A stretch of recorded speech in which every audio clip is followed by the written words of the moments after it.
any more to bike and tell him to be back before dinner. That's how tough it was. So my grandpa lived at the base of Blinn Mountain. Nobody lived on the mountain. It was full of logging roads and a few duck ponds. That's when I fell in love with the woods and chasing all the animals around in them. Just chasing. Yeah, just chasing, we'll leave it at that. Those were some good times. Growing up, my mom always made us go to church, even though we fought her the whole time. Exodus 20:12, honor your father and your mother, for the days may be long upon the land which the Lord your God has given you. Exodus 20:12. My dad only went on Christmas and Easter, but he enforced what my mom said when we would try staying home. And I tell you, I wish I would have paid attention then, so I know a little more about the Bible. It sure would have helped me right about now. I really dislike going to church, almost as much as doing my homework at school. Junior high was when I started having trouble. I had a hard time paying attention, and I remember just getting good enough grades to stay in sports. Even that was tough. I started using alcohol and smoking weed in the 8th grade. I would only use when I hung out with a certain crowd, but when I got into high school it got worse. I always played sports. I loved football, baseball, wrestling, so I hung out with the guys from the team. I don't know about your high school, but in mine, the jocks were the party animals. We partied as much as we could. When I was a senior, I had my first run-in with meth. Little did I know the path of destruction I was about to go down. Psalms 95:8. Do not harden your hearts, as in the rebellion, as in the day of trial in the wilderness. Psalms 95:8. So let me tell you about the path that I was heading down. I barely graduated high school, but with help from my high school sweetheart, I passed. I also found out my senior year, well just after my senior year, that she was pregnant. The night I graduated high school, probably 2 hours after I received my diploma, I was arrested for third-degree assault, which was the start of my criminal record. Shortly after I graduated, we had a beautiful baby girl. However, I had a real problem. Well, okay, hold on a sec. We had a beautiful baby girl shortly after I graduated. However, or should I say I, had a real problem with staying faithful, which is, always ruins a relationship. We were on and off for quite a few years. We split up.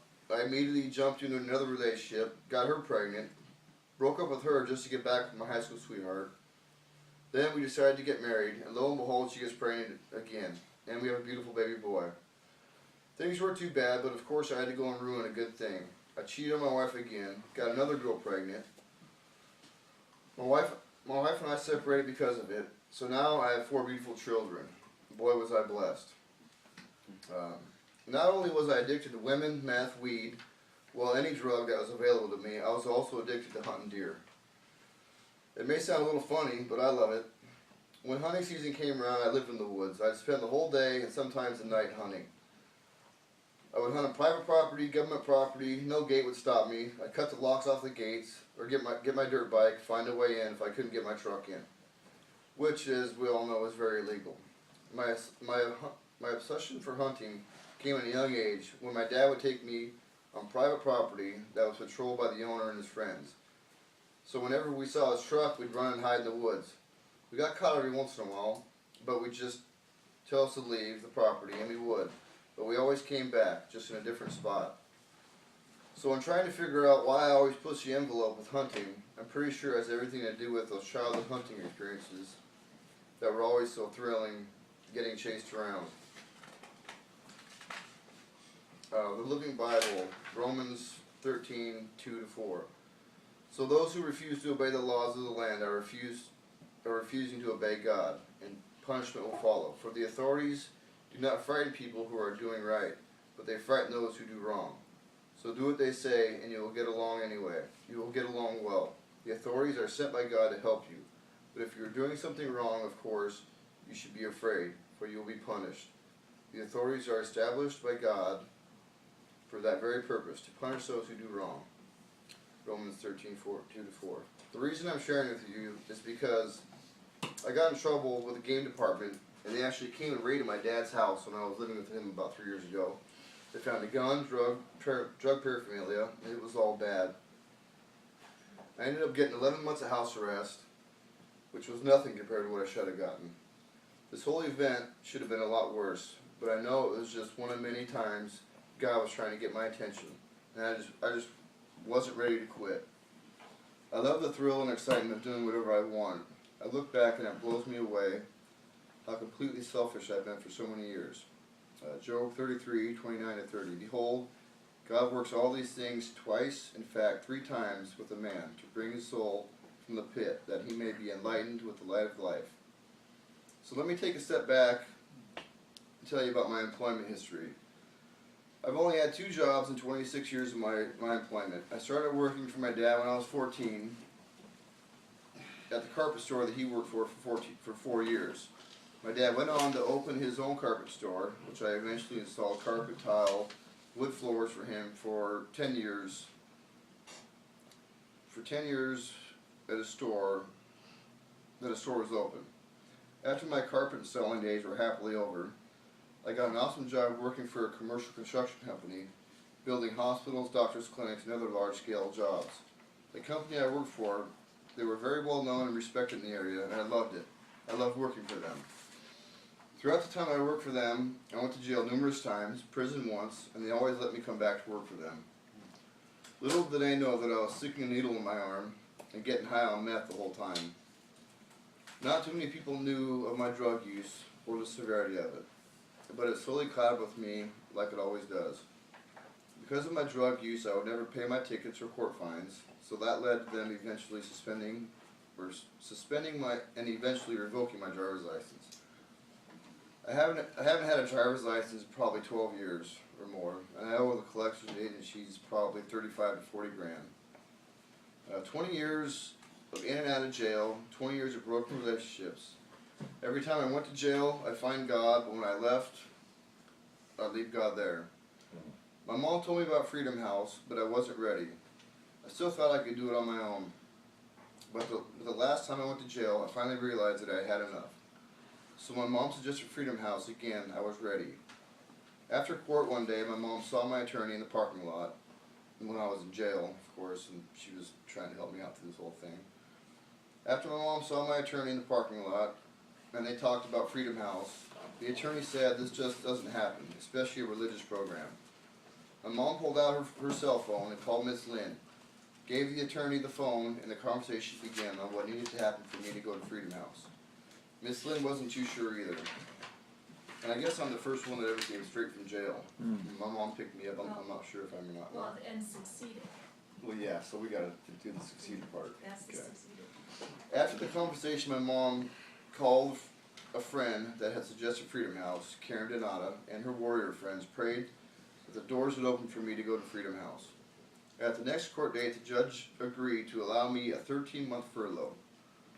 Which, I don't know if you guys know about furloughs or jail or anything, but that rarely ever happens. I mean, you might get a day off to go to your father's funeral or something, but that's just, so it was quite a thing, So because of the holidays in December, Freedom House wanted me to wait until after the first of the year, but the Holy Spirit had control, and I ended up here on December 30th, 2013.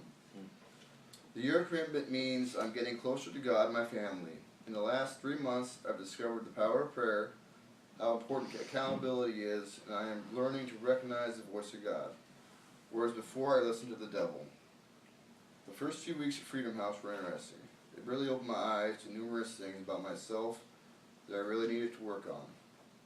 My challenges have been keeping my mouth shut and quitting the sarcasm.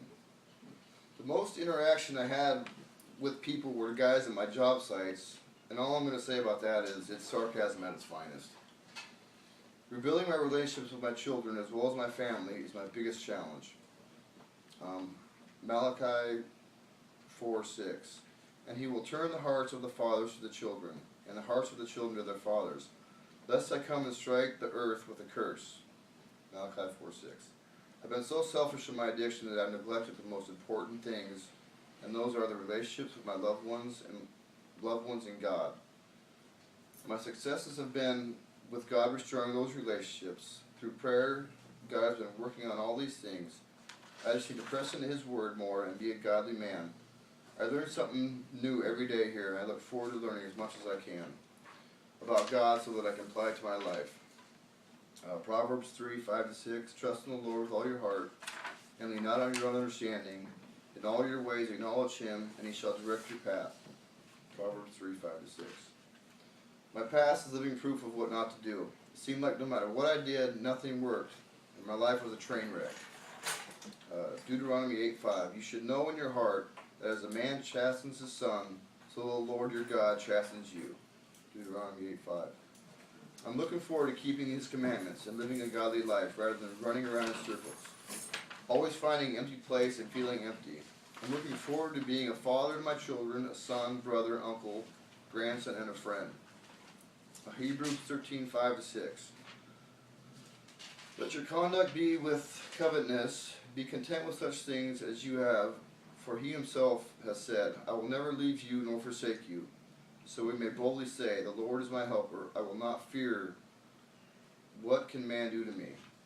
Hebrews 13:5-6. I am grateful to God for saving me, and for all the people that have prayed for me all these years, especially my mom and her friends.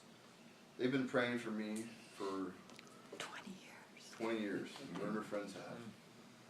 And so it's quite a, Thank you, Jesus.